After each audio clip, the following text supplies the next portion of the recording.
Hello അസ്സലാമു റംദാൻ മുബാരക്. എല്ലാവർക്കും സുഖമല്ലേ? അപ്പോൾ അൽഹംദുലില്ലാ ഞാനിന്ന് മൂന്നാമത്തെ ഇഫ്താർ വ്ലോഗാന്നിട്ട് ഷെയർ ചെയ്യുന്നത്. പിന്നെ ഇപ്പോൾ ഭയങ്കര ചൂടും അല്ലേ, അപ്പോൾ ഭയങ്കര ക്ഷീണമാകുന്നുണ്ട് കേട്ടോ എഡിറ്റിങ്ങും എല്ലാം ചെയ്യുമ്പം, അതുകൊണ്ടാണ് ലേറ്റാണ്. അപ്പോൾ ഇന്നത്തെ വീഡിയോയിൽ ഞാൻ ഒരു അടിപൊളി കോക്ടെയിലിൻ്റെ റെസിപ്പി ഇൻക്ലൂഡ് ചെയ്തിട്ടുണ്ട്. പിന്നെ ഒരു അടിപൊളി സ്നാക്കിൻ്റെ റെസിപ്പിയും ഉണ്ട്. അപ്പോൾ വീഡിയോ ഫുള്ളായിട്ട് കാണാൻ നിങ്ങൾക്ക് എന്തായാലും ഇഷ്ടപ്പെടും. അപ്പോൾ എൻ്റെ ചാനൽ ഇതുവരെ സബ്സ്ക്രൈബ് ചെയ്യാതെ കാണുന്നവരാണെങ്കിൽ ഒന്ന് സബ്സ്ക്രൈബ് ചെയ്ത് സപ്പോർട്ട് ചെയ്യണേ. അപ്പോൾ നമുക്ക് വീഡിയോയിലേക്ക് കിടക്കാം. അപ്പോൾ ആദ്യം ഞാൻ കോക്ടെയിലിൻ്റെ റെസിപ്പി കാണിക്കാം. അതിന് വേണ്ടിയിട്ട് ഞാൻ 2 ഗ്ലാസ് പാലെടുക്കുന്നുണ്ട് കേട്ടോ. 1/2 ലിറ്റർ പാൽ, നല്ല തണുത്ത പാലാണ്.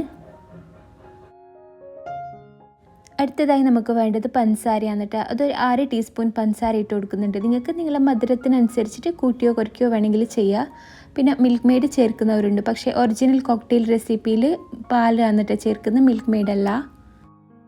ഇതാ ഒരു ക്യാരറ്റ്, മീഡിയം സൈസുള്ള ക്യാരറ്റ് പുഴുങ്ങിയെടുത്തതാണ് കേട്ടോ. അത് തൊലി കളഞ്ഞ് പുഴുങ്ങിയിട്ട് കട്ട് ചെയ്തിട്ട് ഇതിലേക്ക് ഇട്ട് കൊടുക്കുന്നതാണ്. ഇനി നമുക്ക് വേണ്ടത് 2 ടേബിൾ സ്പൂൺ പാൽപ്പൊടിയാണ് കേട്ടോ. അതും കൂടി ചേർത്ത് കൊടുക്കുന്നുണ്ട്. കോക്ടെയിൽ കുറേ ടൈപ്പിലാക്കുന്നുണ്ട്, പക്ഷേ ഈ കോക്ടെയിലിൻ്റെ റെസിപ്പി ഭയങ്കര ടേസ്റ്റ് ഉണ്ട് കേട്ടോ. നിങ്ങൾ ഒരിക്കലെങ്കിലും ട്രൈ ചെയ്തിട്ട് കമൻറ്റ് ബോക്സിൽ ഫീഡ്ബാക്ക് പറയണേ.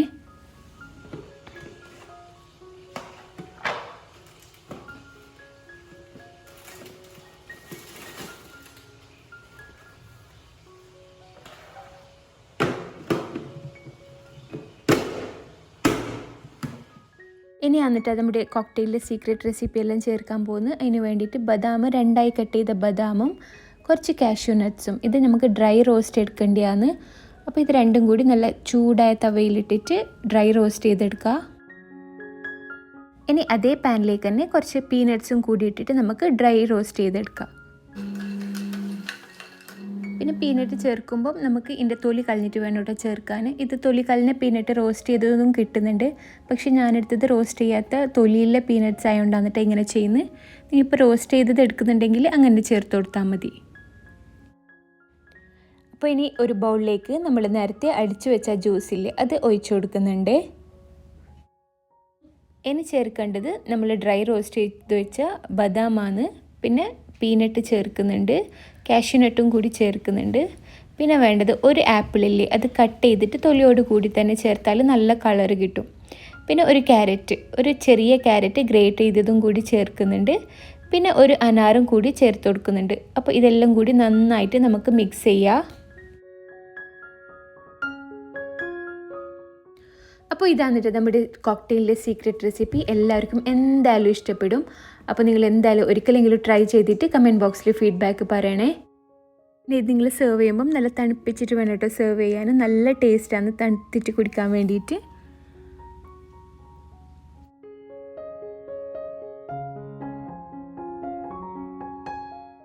പിന്നെ ചിക്കനെല്ലാം കഴുകി വെക്കലാന്ന്. ഇത് നമുക്ക് സ്നാക്ക് ആക്കാനും വേണം, പിന്നെ കറി വെക്കാനും വേണം.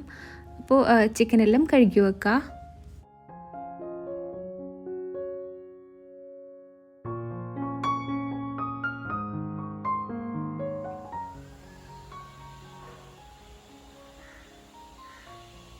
കിച്ചണിലെല്ലാം ഭയങ്കര ചൂടാണ്. ഈ സമയം ഇടിയെല്ലാം വെട്ടുന്നുണ്ട്.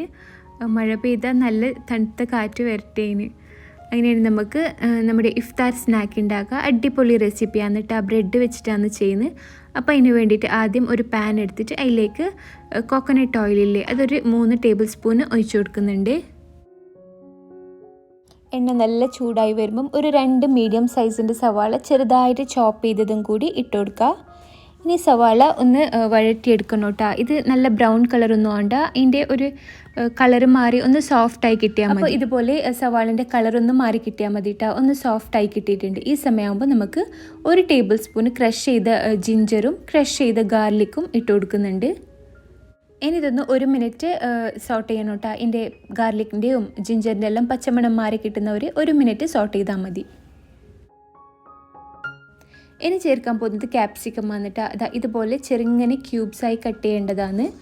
വലിയ ക്യാപ്സിക്കം ആണെങ്കിൽ പകുതി മതിയാവും, ചെറിയ ക്യാപ്സിക്കം ആണെങ്കിൽ ഒരു ഫുള്ള് ക്യാപ്സിക്കം എടുക്കണം കേട്ടോ. ക്യാപ്സിക്കമിൻ്റെ കൂടെ തന്നെ ചെറുതായി കട്ട് ചെയ്ത 2 പച്ചമുളകും കൂടി ചേർക്കുന്നുണ്ട് കേട്ടോ. പച്ചമുളക് പേസ്റ്റ് ആക്കല്ല, ഇതുപോലെ ചെറുതായി കട്ട് ചെയ്ത് തന്നെ ഇട്ടെടുക്കണം. ഇനി നന്നായി നമുക്ക് സോട്ട് ചെയ്യാം. ഇനി വേണ്ടത് 1 ടേബിൾ സ്പൂൺ സോയാ സോസാണ്, അതും കൂടി ചേർത്ത് കൊടുക്കുന്നുണ്ട്.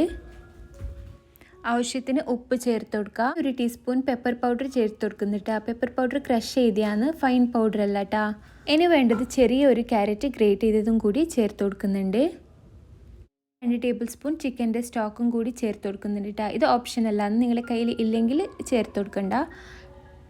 ഇതൊക്കെ കൂടി നല്ലപോലെ ഒരു 2 മിനിറ്റ് സോട്ട് ചെയ്യാം. ഇനി ചേർക്കാൻ പോകുന്നത് ചിക്കനാണ്. 4 പീസ് ചിക്കന് ഉപ്പും മഞ്ഞളും കൂടി ഇട്ടിട്ട് പുഴുങ്ങിയെടുത്തതാണ്. ഇത് ഷ്രെഡ് ചെയ്തെടുത്തതാണ് കേട്ടോ. ഇനി ഗ്രൈൻഡ് ചെയ്യുന്നതിനേക്കാളും ഷ്രെഡ് ചെയ്ത ചിക്കനാണ് നമുക്ക് കടിക്കാനെല്ലാം ടേസ്റ്റ് കൂടുതൽ. അപ്പോൾ അതുപോലെ തന്നെ ചെയ്യാൻ നോക്കുക. ഇനി മസാലയും ചിക്കനും എല്ലാം നന്നായിട്ടൊന്ന് മിക്സ് ചെയ്യണം. എന്നിട്ട് വേണം നമുക്ക് കട്ട് ചെയ്ത് വെച്ച മല്ലിയിലയും പിന്നെ കുറച്ച് കറിവേപ്പിലയും കൂടി ചേർത്ത് കൊടുക്കാനായിട്ട്. ഇതും കൂടി ഇട്ടാൽ നമ്മുടെ മസാല സ്റ്റഫിങ് റെഡിയായി. എന്നിട്ട് നമുക്ക് ഒരു 2 മിനിറ്റും കൂടി ഇളക്കിയിട്ട് ഫ്ലെയിം ഓഫ് ചെയ്യാം. ഇനി ഒരു പാത്രത്തിലേക്ക് 3 മുട്ട ഇട്ട് കൊടുക്കുന്നുണ്ട് കേട്ടോ. പിന്നെ വേണ്ടത് ആവശ്യത്തിന് ഉപ്പാണ്. ഒരു നുള്ളു ഉപ്പിട്ടാൽ മതി. മുട്ടയുടെ മഞ്ഞയിൽ ഓൾറെഡി ഉപ്പില്ലേ, അതുകൊണ്ട് ഇല്ലെങ്കിൽ ഉപ്പ് ഓവറായി പോകും. മസാലയിലും ഉപ്പുണ്ട്. ഇനി വേണ്ടത് 1/4 കപ്പ് പാലാണ്, അതും കൂടി ചേർത്തിട്ട് നന്നായിട്ട് നമുക്ക് മിക്സ് ചെയ്തെടുക്കാം. ഇനി കുറച്ച് ബ്രെഡ് എടുത്തിട്ട് അതിൻ്റെ സൈഡിൽ നമുക്കൊന്ന് കട്ട് ചെയ്തെടുക്കാം. ബ്രെഡ് ഒരു പാക്കറ്റ് തന്നെ വേണം കേട്ടോ. അതിൽ 2 പീസായിട്ട് 2 സ്ലൈസ് ബ്രെഡ് ബാക്കിയതാണ്, ബാക്കിയെല്ലാം വേണ്ടി വന്നിട്ടുണ്ടായിനി. അപ്പോൾ ഈ ബ്രെഡിൻ്റെ സൈഡൊന്നും കളയാണ്ട് ഇത് നമുക്ക് ബ്രെഡ് ക്രംസ് ആയിട്ട് വേണമെങ്കിൽ യൂസ് ചെയ്യാം. ഇനി സ്നാക്ക് ഉണ്ടാക്കാൻ വേണ്ടിയിട്ട് ഒരു നോൺ സ്റ്റിക്ക് പാനില്ലേ, അത് അടുപ്പത്ത് വെച്ചിട്ട് ഫുള്ള് ഫ്ലെയിമിൽ വെച്ചിട്ട് ഒന്ന് ചൂടാക്കിയെടുക്കുക. എന്നിട്ട് ഇത് ലോ ഫ്ലെയിമിലിട്ടിട്ട് കുറച്ച് നെയ്യ് ഒഴിച്ച് ഇതുപോലെ ബ്രഷിൽ എല്ലാ സൈഡിലും നെയ്യാക്കി കൊടുക്കുക. എല്ലാ സൈഡിലും നെയ്യാക്കി കൊടുത്തതിന് ശേഷം നമുക്ക് ഫ്ലെയിം ഓഫ് ചെയ്തിട്ട് വേണം ബാക്കി കാര്യം ചെയ്യാനായിട്ട്. നമ്മൾ നേരത്തെ തയ്യാറാക്കി വെച്ച മുട്ടയും പാലുള്ള മിക്സ്ചറില്ലേ, അതിലേക്ക് സൈഡ് കട്ട് ചെയ്ത് വെച്ച ബ്രെഡ് ഇതുപോലെ വെച്ച് കൊടുക്കുക. ഇത് നമ്മൾ താഴെ ഭാഗം ഫുള്ള് കവറാകുന്ന രീതിയിൽ വേണം കേട്ടോ വെച്ച് കൊടുക്കാനായിട്ട്. താഴെ ഭാഗം ഇതുപോലെ ഫുള്ളായിട്ട് കവർ ചെയ്തിട്ടുണ്ട്. ഇതിൻ്റെ മേലേക്ക് നമ്മൾ നേരത്തെ തയ്യാറാക്കി വെച്ച മസാലയില്ലേ, അത് ഇട്ട് കൊടുക്കുക. സൈഡിൽ വേണ്ട കേട്ടോ, മിഡിലായിട്ട് സൈഡ് മാത്രം വിട്ടിട്ട് വേണം മസാല ഇട്ട് കൊടുക്കാനായിട്ട്. ഇതിൻ്റെ മുകളിലായിട്ട് വീണ്ടും അതേപോലെ ബ്രെഡ് ഫുള്ളായിട്ട് കവർ ചെയ്ത് കൊടുക്കുക. നമുക്ക് കവർ ചെയ്യാൻ പറ്റുന്നില്ലെങ്കിൽ ബ്രെഡ് ചെറിയ ചെറിയ പീസാക്കിയിട്ട് കട്ട് ചെയ്തിട്ടും ഗ്യാപ്പ് ഫില്ല് ചെയ്ത് കൊടുക്കണം കേട്ടോ. അതാ ഇതുപോലെ ചെയ്യണം. ഇനി മുട്ടയുടെയും പാലിൻ്റെയും ബാക്കിയുള്ള മിക്സ്ചർ ഇതുപോലെ സൈഡിലേക്കായിട്ട് ഒഴിച്ചു കൊടുക്കുക. എന്നിട്ട് ഇതൊരു 5 മിനിറ്റ് ലോ ഫ്ലെയിമിൽ വെച്ചിട്ട് കുക്ക് ചെയ്യുക. അങ്ങനെ 5 മിനിറ്റിന് ശേഷം ഇതുപോലെ ഒരു പ്ലേറ്റ് എടുത്തിട്ട് നമുക്കിത് മെല്ലെ ഫ്ലിപ്പ് ചെയ്ത് കൊടുക്കുക. കണ്ടില്ലേ, അടിഭാഗം നല്ല പോലെ കുക്കായി വന്നിട്ടുണ്ട്, നല്ല സോഫ്റ്റായിട്ട് കിട്ടിയിട്ടുണ്ട്. ഇതിൻ്റെ മേൽഭാഗം കുക്ക് ചെയ്യാൻ വേണ്ടിയിട്ട് മറിച്ചിട്ട് ഇതുപോലെ ഇട്ട് കൊടുത്തിട്ടുണ്ട് കേട്ടോ. ഇതൊരു 2 മിനിറ്റ് ആകുമ്പോൾ ഫ്ലെയിം ഓഫ് ചെയ്താൽ മതി.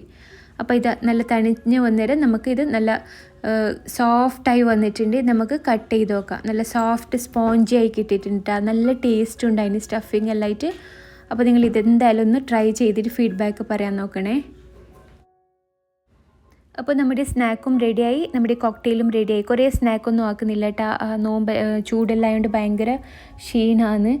അതുകൊണ്ട് പത്തിരി ചുടലാന്ന് രാത്രിത്തേക്കും. പിന്നെ അത്താഴത്തിന് വേണ്ടിയിട്ടുള്ള പത്തിരി നമ്മൾ ഒന്നിച്ച് തന്നെ ചുട്ടുവെക്കലാന്ന് കേട്ടോ.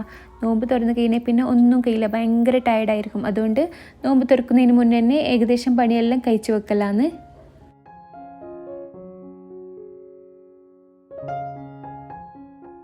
ഇത് നമ്മൾ അരിപ്പൊടി കൊണ്ട് ചുടുന്ന പത്തിരിയാണ് കേട്ടോ. അരിപ്പൊടി എങ്ങനെ ഉണ്ടാക്കുന്നതെന്ന് ഞാൻ എൻ്റെ കഴിഞ്ഞ വീഡിയോസിൽ കാണിച്ചിട്ടുണ്ട്. മാഷാഅല്ലാഹ് നല്ല റെസ്പോൺസ് കിട്ടിയിട്ടുണ്ട്. അതിന് നിങ്ങൾ കണ്ടിട്ടില്ലെങ്കിൽ ഒന്ന് പോയിട്ട് എൻ്റെ ചാനൽ ചെക്ക് ചെയ്യണേ. റംദാൻ പ്രിപ്പറേഷൻസിൽ അരിപ്പൊടി എങ്ങനെയാണ് പൊടിക്കുന്നതെന്നെല്ലാം ഡീറ്റെയിൽ ആയിട്ട് പറഞ്ഞു തരുന്നുണ്ട്.